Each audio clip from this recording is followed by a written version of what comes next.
Uma outra cita, a Cida Oliveira, que vai nos falar sobre José da Galileia.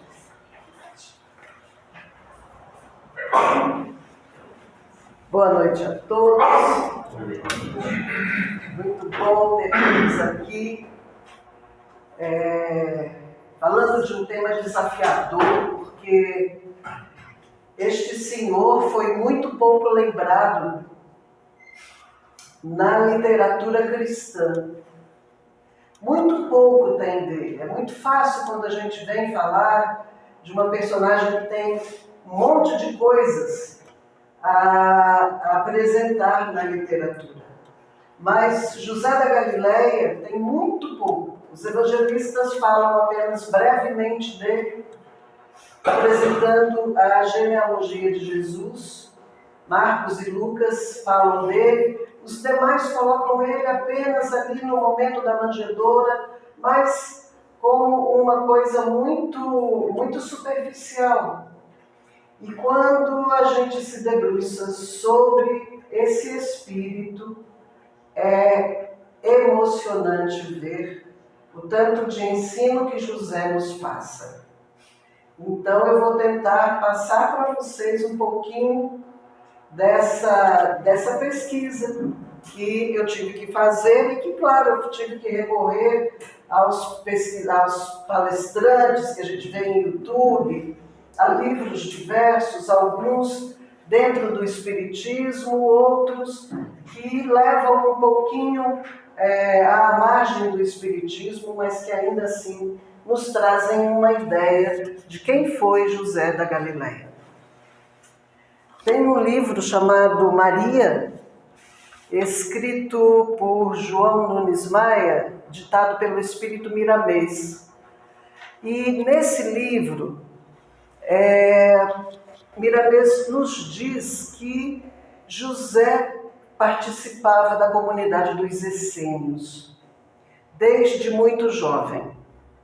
Ele trabalhava, inclusive, já no primeiro grau dos essênios como terapeuta, ajudando aos doentes fora do Monte Carmelo, porque era o monte mais perto de Nazaré, onde havia, então, essa comunidade essênia. Eles ficavam sempre nos montes e nas montanhas, guardados pelas grutas, onde eles tinham ali a sua vivência. Alguns viviam exclusivamente ali, em torno da crença, do conhecimento, altamente intuitivos e altamente elevados. E outros que faziam parte também do grupo dos essênios trabalhavam fora, na comunidade, levando cura para as pessoas. E eram grandes terapeutas. E José se enquadrava dentro dessa classe de essênios, que trabalhava fora, mas que tinha ali toda a sua iniciação e todo um conhecimento dado pela comunidade dos essênios. Óbvio, dentro de cada nível de hierarquia dessa comunidade, E então, por isso que talvez José tivesse tanta facilidade quando um anjo chega para ele e anuncia para ele, dentro de um conflito que ele se encontrava com relação a Maria, que não vale a pena a gente entrar em detalhes com relação a isso, porque são coisas que não vão nos acrescentar muito. Mas quando o anjo chega para José e diz: José, olha, pode confiar, está tudo certo, nós estamos cuidando de vocês dois. Pode aceitar Maria. E ele, um carpinteiro, filho de lavradores, ele sai então desse conflito e realmente abre o seu coração para Maria. E nesse abrir o coração, antes disso, no próprio Evangelho de Tiago, que é um evangelho que não é aceito pelo catolicismo, tido como evangelho apócrifo, Tiago cita que quando Maria entrou na puberdade, começou então a menstruar, ela não podia mais viver no templo, porque já há muitos anos ela estava servindo no templo de Jerusalém.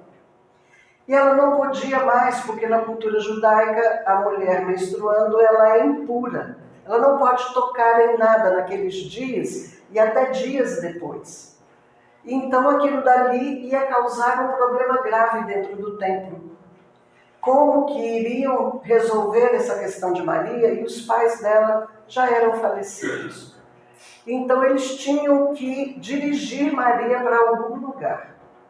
E também a intuição de Maria já estava incomodando alguns sacerdotes com as respostas que ela dava. E então, o mais fácil, vamos casar essa moça linda, de uns 12, 13 anos. Vamos casar essa menina. E nisso, então, esses sacerdotes chamam todos os viúvos dali da região, que julgavam ser pessoas justas, boas, porque Maria era alguém de muito renome, ela vinha de uma família de sacerdotes. Então, ela tinha, por isso também que ela estava no templo. Então, eles não podiam entregar ela a qualquer um. Eles tinham que ter esse cuidado.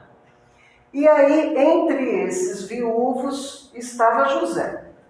Chamaram e ele teve que ir lá no templo, diante dos sacerdotes, e cada um tinha que levar um cajado que normalmente usava nas suas caminhadas. Então José apresenta o cajado dele junto com um monte de outros viúvos, e os sacerdotes fazem uma prece e pedem então que algum sinal venha para que saibam qual cajado e qual viúvo que deveria ser. E nisso uma pomba desce sobre o cajado exatamente de José. Então, a partir dali, José é escolhido como o marido de Maria. E já era conhecido como um homem bom e justo por todos aqueles que precisavam do trabalho dele. E em Nazaré, onde ele morava, né? Então foi assim que escolheram José, mas ele já era mais velho. Por isso, tantos conflitos dele em relação a Maria. Mas a partir do momento que o anjo Gabriel, chega para ele e diz: pode confiar, vamos em frente, eu vou estar sempre junto, José não pensa duas vezes. Ele aceita e abre realmente o coração dele, tanto para a tarefa como para o amor, entregando a Maria e a toda a família que daí viria. E ele já tinha alguns filhos antes. Então, até basicamente aí, os livros nos contam. E também nos contam os evangelistas, aqueles que eu falei, eu acho que eu falei, né? Mateus e Lucas, que ele vinha da família de Davi. Era um herdeiro de Davi, era um descendente de Davi. E havia uma profecia lá no Antigo Testamento de Isaías, onde Isaías dizia: o Messias virá e nascerá em Belém e será herdeiro da tribo de Davi. Então, falava de uma virgem, mas alguns tradutores falam que não é necessariamente a virgem, mas sim uma moça pura. Não é? Então, por isso que não vale a pena ficar entrando nesses detalhes, porque tem muitas possibilidades aí. De todo modo, José é acolhido por Maria, faz realmente as bodas dele, e nisso tudo José, em um dado tempo, recebe um outro aviso, vindo agora aí de César, que ele tinha que ir fazer um recenseamento.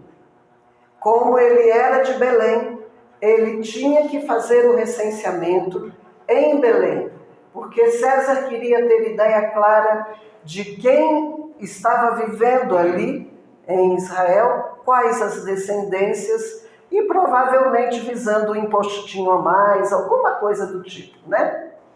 Mas, enfim, José, que era sempre reconhecido por ser extremamente justo, ele também atendia rigorosamente aos mandatos de Roma. Então, ele tanto exercia a justiça e a bondade e a correção como um homem religioso, inclusive de uma seita, né, de um grupo religioso dos essênios, mas também da genealogia dele, da herança, dentro do templo de Salomão, dentro do templo de Davi, ali em Jerusalém.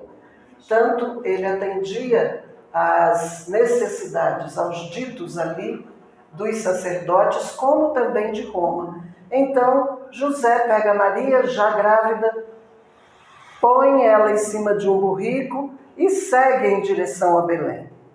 E lá em Belém, a gente já sabe o que aconteceu, né? Maria entra em trabalho de parto nesse caminho. Alguns autores falam que ela nem chega em Belém, outros falam que foi até Belém. Miramês, inclusive, fala que ela teve uma série de coisas ali, intercorrências ali com donos de pousadas e tal, que queriam, zombavam de José e desmoralizavam Maria por ela ser muito jovem, está grávida e ele já um senhor. Então, diziam para ele que você está querendo vendê-la? Por que você não deixa ela aqui para mim? Quando ele chegava nas estrebarias pedindo nas pousadas pedindo um acolhimento. E eles diziam, não está tudo cheio, mas se você quiser, você pode deixar a sua serva aqui, achando que ela fosse serva de José. E aí, então, que eles foram para a estrebaria. Agora sim, a estrebaria do estábulo, né? E ali, então, nasce Jesus e essa história a gente conhece. E desde aí, então, a gente vê um José que serve. Um José que se dispõe de tudo para atender àquela família que ele estava ali iniciando. Mas tem um texto de Emmanuel, nesse livro, Levantar e Seguir, de psicografia do Chico, ditado pelo Emmanuel, que é fácil de vocês acharem na internet, gratuito, em PDF, e que fala, o título do texto é um texto curto. Nesse livro, todos os textos são curtos. É uma página, chamada José da Galileia. E aí, então, Emmanuel nos traz algumas ideias. Eu peguei e pincelei apenas algumas coisas para que a gente possa entender quem era José. Ou quem é José, na verdade, né? E aí Emmanuel nos diz assim, houve um homem integral que atendeu a Jesus hipotecando-lhe o coração sem mácula e a consciência pura. Olhem a referência que Emmanuel dá desta pessoa. Um ser humano integral. Quer dizer que sabia lidar muito bem com tudo aqui da matéria, sabia lidar muito bem com tudo da religiosidade e sabia lidar muito bem com tudo da espiritualidade. Ou seja, um espírito já muito evoluído. E não é à toa que entre tantos no caminho de Jesus, que duvidaram, que criticaram, mesmo os apóstolos, quantos que duvidaram, quantos que questionaram, quantos que tiveram dificuldade de entender, aquele espírito foi colocado no caminho de Jesus, José, que em momento algum questionou, ao contrário, todo o tempo acolheu. E depois do nascimento, esse mesmo José tem uma outra visita de um anjo. Interessante, Maria teve uma visita registrada de um anjo, do anjo Gabriel. José teve 3. Aquela que dizia, ó, acolhe Maria. A outra que disse, José, lá em Belém ainda, ó, pica a mula, pé na estrada, porque Herodes está querendo matar o seu filho. E se der bobeira, ele vai matar Maria também. Então, segue para o Egito, José. E José não pensa 2 vezes. Vai. Já imaginaram? Um anjo chegar para a gente ter uma visão, uma intuição, alguma coisa? Ó, larga o seu trabalho aí. Deixa a sua vida. Pega a estrada. E vai viver lá no Rio de Janeiro. Ou até lá na Argentina. Vai. Primeira coisa que talvez a gente pensasse seria, e o meu trabalho? Como é que eu vou viver lá? Como é que eu vou sustentar minha família? José já era um espírito de tal elevação que ele simplesmente confiava. Confiou e foi. Juntou os apetrechos dele, de carpintaria, pegou Maria com um bebê de menos de 2 anos e foi para o Egito. E lá parece que ficou em torno de 2 anos, até que Gabriel chega para ele de novo e diz, ó José, Herodes, que queria matar todo mundo, já morreu. E então já está tudo liberado. Volta para Nazaré, José, porque é lá que você tem que ficar. E José já estava estabelecido no Egito, já tinha provavelmente alguma clientela, alguma coisa. O que José faz? Junta as tralhas, vai de novo para Galileia, para a cidade de Nazaré. Então recomeça ali, retoma ali toda a vida dele. E aí, que exemplo que nos dá esse homem? Primeiro, de uma confiança. Quantas vezes a gente tem que mudar de casa e a gente fica assim, ai meu Deus, será que eu vou dar conta? Ai, como é que eu vou fazer? Será que vai ser bom? Tem uma oferta de emprego e eu fico, ai, mas será? Tudo está indicando que parece que é bom, mas será que é? Será que eu vou dar conta? Será que não sei o quê? E aí? E a minha família, como é que vai ficar? E será que eu vou conseguir me adequar?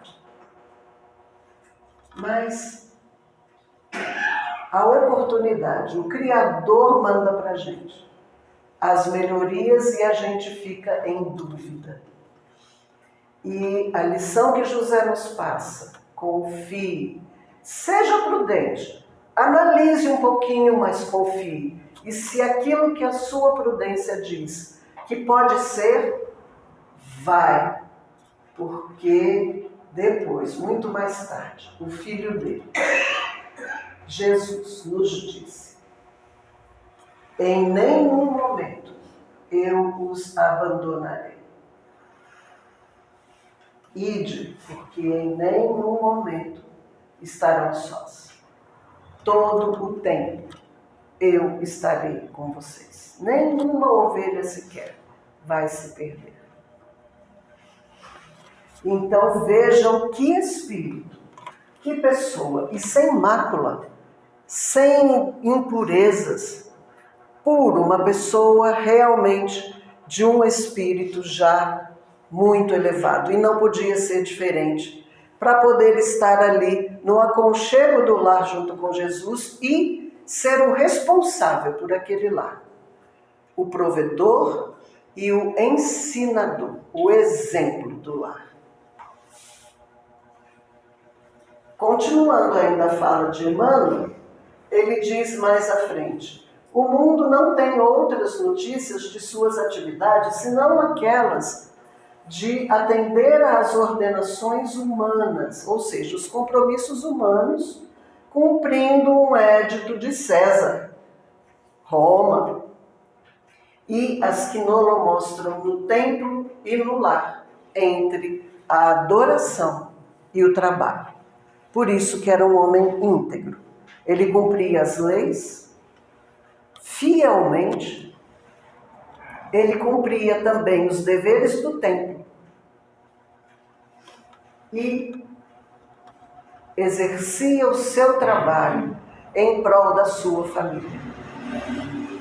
E dizem que era perfeccionista. Todo o trabalho dele, um banquinho que fosse, tinha que ser o melhor banquinho. Porque com os essênios, ele com certeza aprendeu que o trabalho era uma bênção. Era a forma de nós mudarmos o mundo. E aí agora vem outra lição para nós. Como que nós lidamos com o nosso trabalho? Como que lidamos com o trabalho da casa?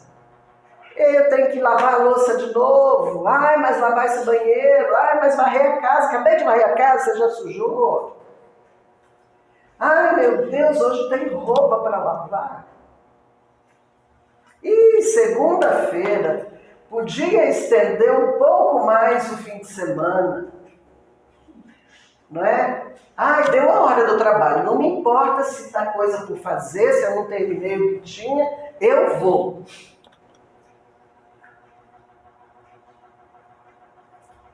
Ai, chegou o dia de dar aumento para o meu funcionário. Ih, mas olha, eu acho que eu não vou dar não, porque eu estou precisando de um pouco mais. Ai, eu estou vendo que meu patrão está passando por dificuldade. Mas eu não quero nem saber, eu quero o meu salário na minha mão.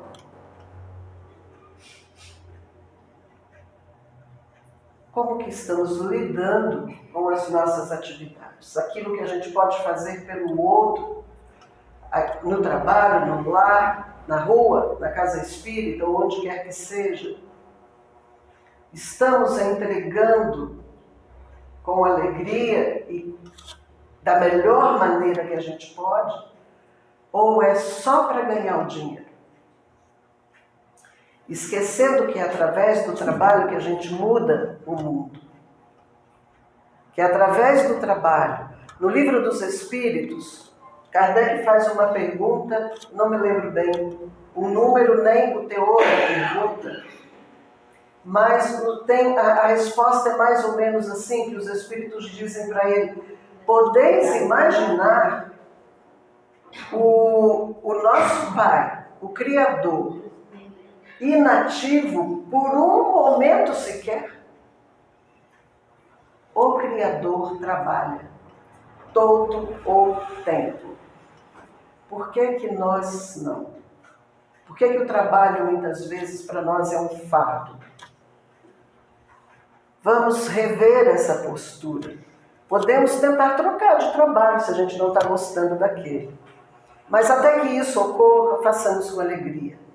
Com as nossas atividades de vida diária, façamos com alegria. Nossa casa também é o nosso templo.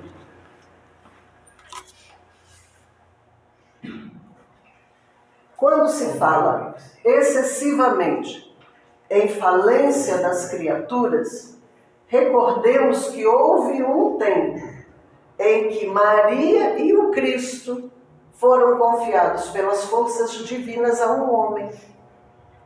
Já pensaste no cristianismo sem ele?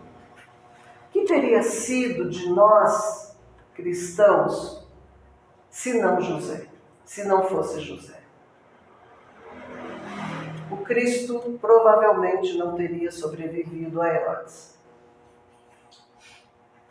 E o Cristo provavelmente também não teria tido o exemplo que foi na vida dele José. Então todos nós, cristãos, devemos a este Espírito o que hoje nós temos. E eu fico imaginando, aí é a imaginação minha, que na época da crucificação José já tinha desencarnado, já não estava aqui mais. E eu pensando a respeito disso, eu pensei também, puxa vida, que bom que ele já tinha desencarnado. Porque se foi uma lança no coração de Maria, eu fico imaginando o que teria sido no coração deste homem, que entregou a vida dele para esses dois. Além do resto da família, claro. Sem qualquer situação de evidência, deu a Jesus tudo, absolutamente tudo quanto podia dar. A ele deve o cristianismo, à porta da primeira hora. Mas José passou no mundo dentro do divino silêncio de Deus.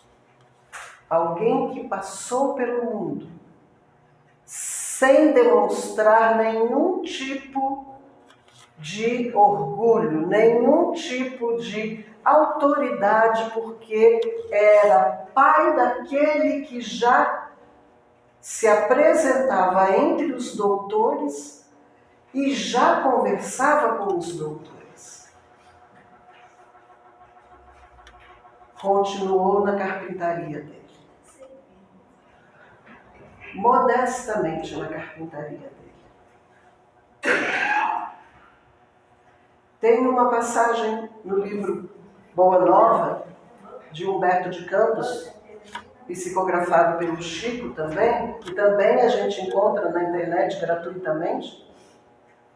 E nesse livro, Humberto de Campos narra uma conversa entre Maria e Marta, falando a respeito de Jesus, depois dessa passagem pelo tempo. Marta fala, mas Maria, ele teve uma desenvoltura tão grande lá com os doutores da lei, com os sacerdotes, por que você não deixa ele ir estudar junto com eles? E Maria pensa a respeito e diz, nossa, é um belo futuro para o meu filho. Então eu vou realmente, não foi com essas palavras que está escrito ali, mas eu vou realmente conversar com José a respeito. E aí, chegando em casa, conversa com José a respeito disso. E José diz para ela, vamos ver, porque ele é muito prudente. Ele não dava nenhuma resposta assim imediata. Então aí ele disse, vamos aguardar e vamos ver. No dia seguinte, Jesus ouviu essa conversa. E ele chega para Maria e diz, mãe, você ainda não entendeu que a minha tarefa é outra, é com o Pai que está nos céus, que Ele me mandou fazer outro tipo de exemplificação? Então, mãe, uma vez que eu tenho que fazer e que dar o exemplo, eu vou buscar o melhor lugar aonde encontrar este exemplo para que eu aprenda. Ou seja, não é lá com os doutores da lei nem com os sacerdotes. Dirigiu-se à carpintaria de José e humildemente pediu a ele que ele pudesse ser um aprendiz de carpinteiro junto com o pai. Já imaginaram os diálogos entre esses dois? A proximidade entre esses dois, o amor que foi crescendo ali e a confiança mútua. Imagino Jesus levando a martelada no dedo e José indo lá e dizendo, filho, primeiro passo, filho, né? Fica tranquilo, está tudo certo, continua, filho, você vai conseguir. Fico imaginando as coisas que Jesus possa ter dito a ele. Dizem uma vez, também nesse mesmo livro, eu acho que do Miramês, que um dia Jesus, ainda lá com os seus 4, 5 anos, sumiu um pouquinho pelo quintal, ali pelas redondezas, e que Maria foi então, quando se deu conta, foi procurar Jesus, pelo jeito que Jesus vivia, dando um jeito de dar uma escapadinha, né? Mesmo quando criança. Como toda criança faz, né? E aí Jesus, de repente, Maria vê Jesus chegando com 2 homens que eram tidos como perigosíssimos ladrões. E aquele tiquinho de criança, de mãos dadas, conversando com aqueles 2, indo em direção à casa de José e de Maria, e disse para José: pai, olha aqui, trouxe esses meus 2 amigos para cear conosco. E que Maria e José recebem então, com preocupação, mas recebem aqueles 2 homens, convidam para que se sentem na mesa de refeição e compartilham com ele ali essa refeição. E nós, quantas vezes, só de nos aproximar de um irmão que não está dentro daquelas condições que a gente acha que sejam as melhores, a gente já põe todo tipo de preconceito. Que lição que José, Maria e Jesus nos dão. E o silêncio de Deus, vejam só, o nosso Pai, ele não fala: filho, eu estou aqui. Ele não fala: eu criei isso, ou eu fiz aquilo, ou eu estou te dando isso.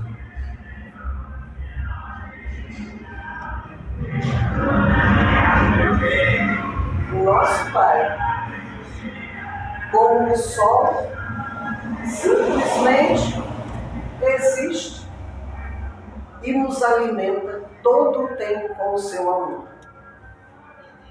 Dentro da doutrina espírita, é o hálito de Deus, chamado de fluido cósmico universal, que cria e que mantém e alimenta todas as coisas e todos os seres.